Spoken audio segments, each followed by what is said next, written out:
Today's topic, transportation in plants and animals. Let us start with human heart.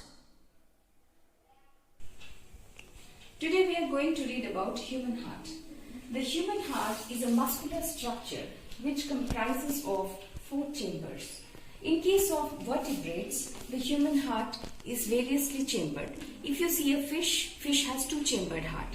In case of your amphibians, the heart is 3-chambered. In case of reptiles, it is 3.5 chambered. If you go for birds as well as for the mammals, from there the heart becomes 4-chambered.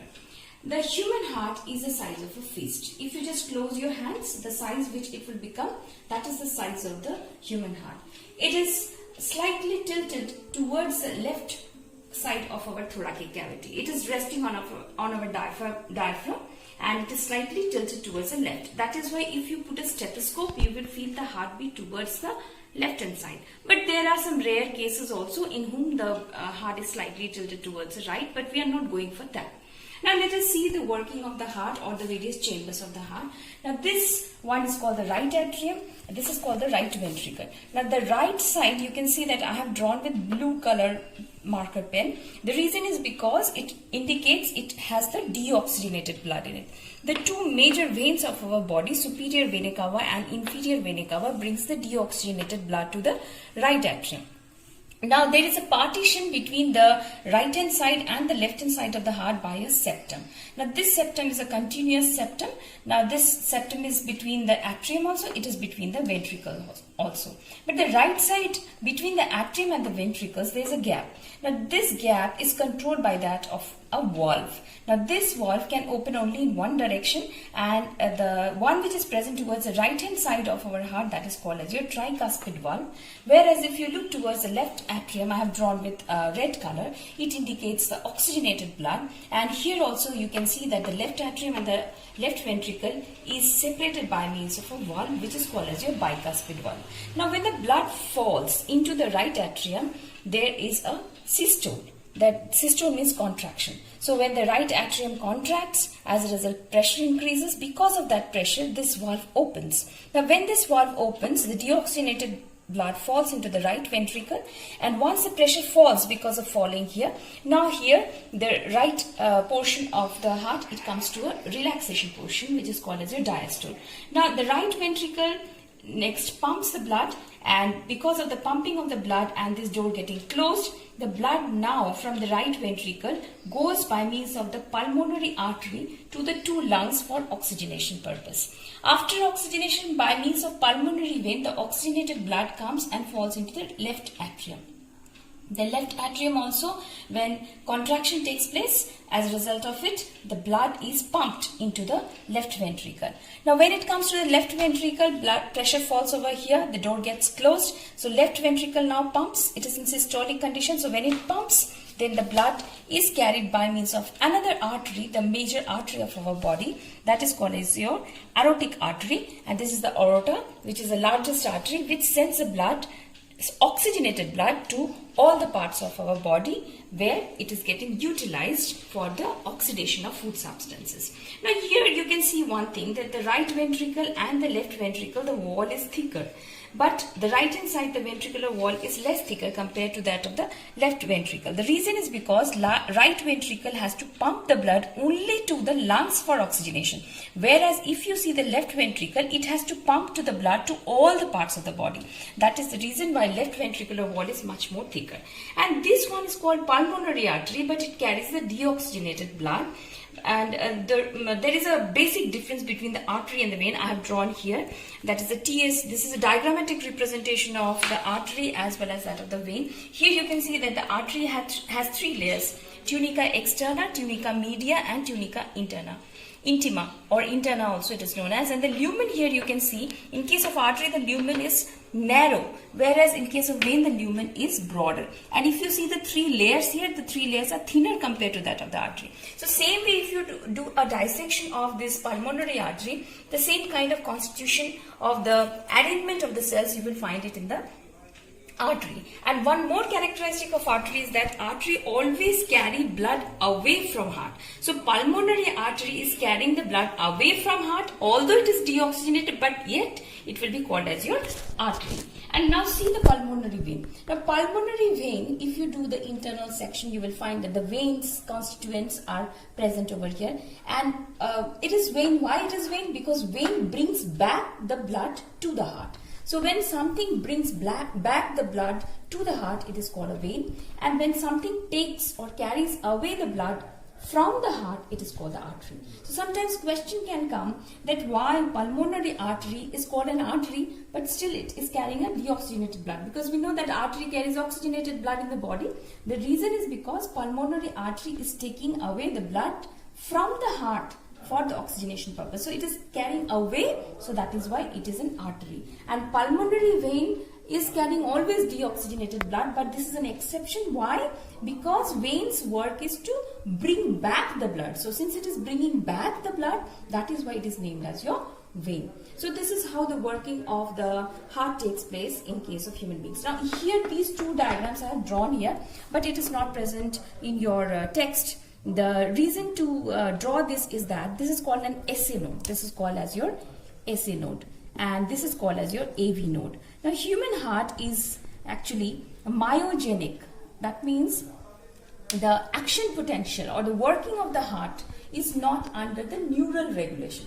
It is under the self-regulation. So SA node, which is present in the right hand corner of the right atrium, it produces a action potential which results into contraction of the atrium, and this is being connected to that of the AV node, which is a reserve SA node type of work. It also generates action potential, and this is carried by means of various kinds of fibers which are present over here. Of course, it's not mentioned here, but bundle of His-Purkinje's fiber, which will be carrying this rhythmicity of the heart to all the chambers of the heart, because of which it will contract and relax. So this is how the human heart works.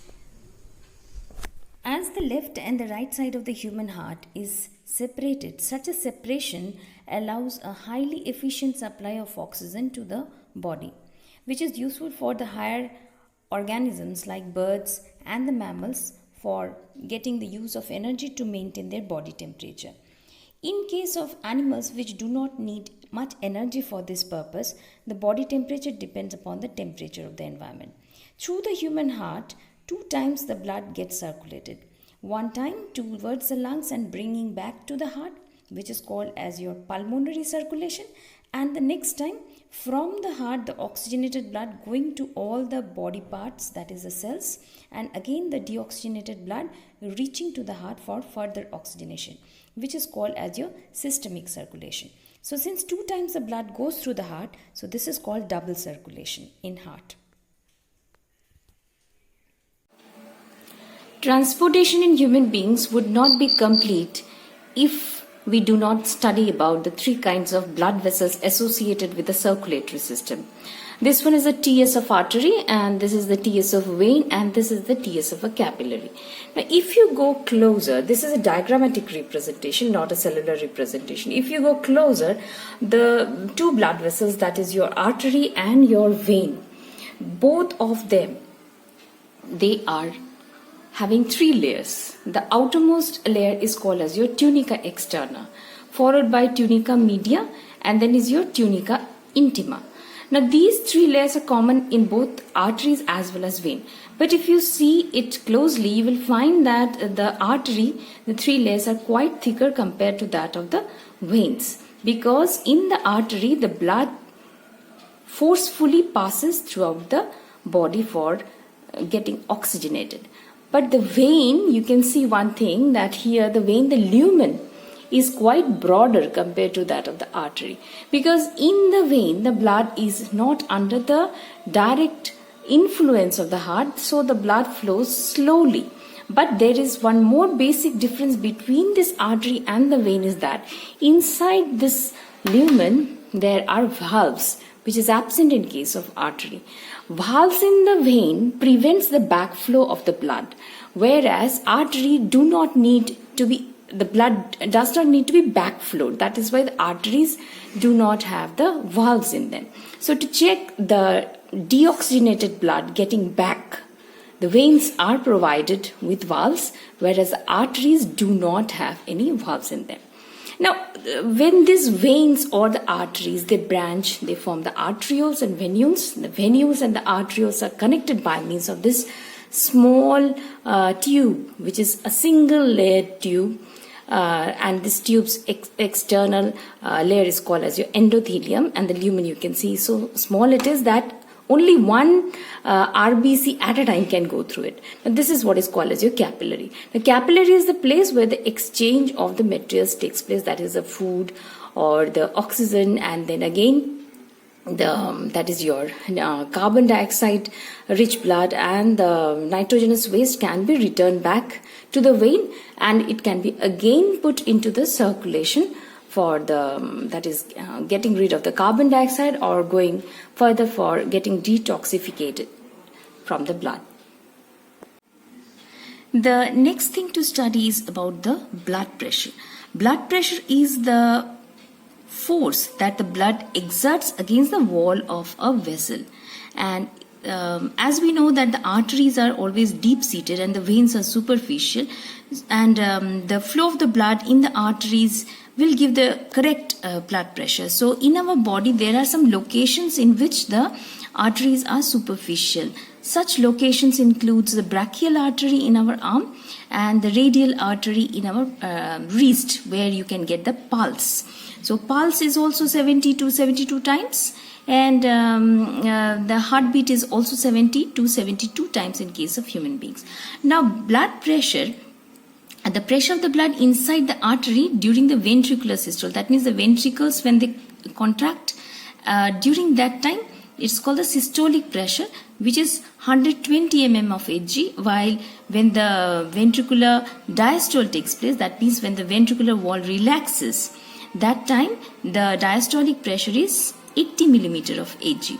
So for measuring this, we have a special instrument which is called as your sphygmomanometer, and we need a stethoscope. So I have brought this stethoscope to show to you that this is a stethoscope and this is the diaphragm of the stethoscope.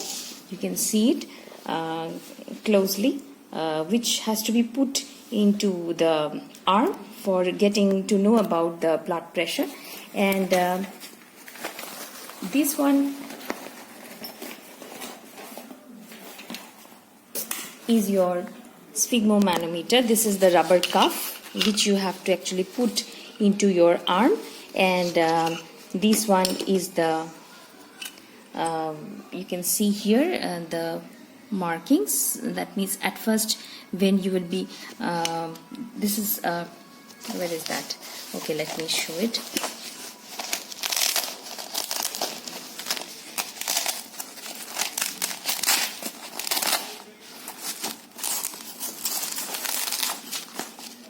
So this is actually that balloon, rubber balloon, which has to be pumped. Okay, like this you have to pump it, and there is a nozzle. You can see you have to release the nozzle very slowly and softly. Once the pressure has been indicating here up to your sorry, this one is the right way, up to 200, then gradually you have to release the pressure from this thing, that is from this nozzle, and gradually you will see that the pressure, you will get a kind of sound, a very faint type of sound, and the sound where from it starts coming, that is a systolic pressure, and a time will come when it will be no longer be heard. The time when it will be no longer be heard, that will be called as your diastolic pressure. So generally in case of a healthy normal adult, the systolic pressure is 120 and the diastolic pressure is 80.